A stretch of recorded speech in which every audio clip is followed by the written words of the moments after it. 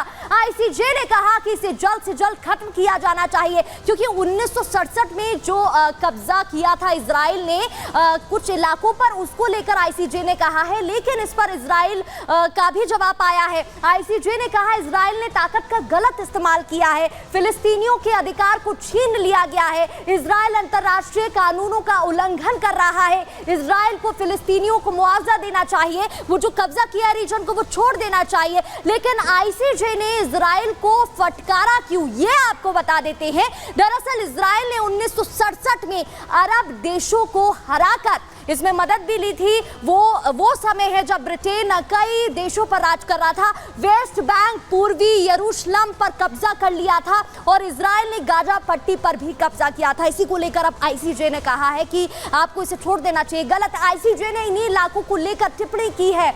अब इस पूरे मामले पर क्या कुछ कहा गया यह हमको बता रहे हैं। लगातार देखिए इस पूरे मामले पर देशों की तरफ से अगर तमाम देशों की बात कहें तो कहा जा रहा है कि इसे सुलझा लेना चाहिए। और इसी के साथ हमारी खास पेशकश प्रहार में फिलहाल इतना ही। देखते रहिए रिपब्लिक भारत।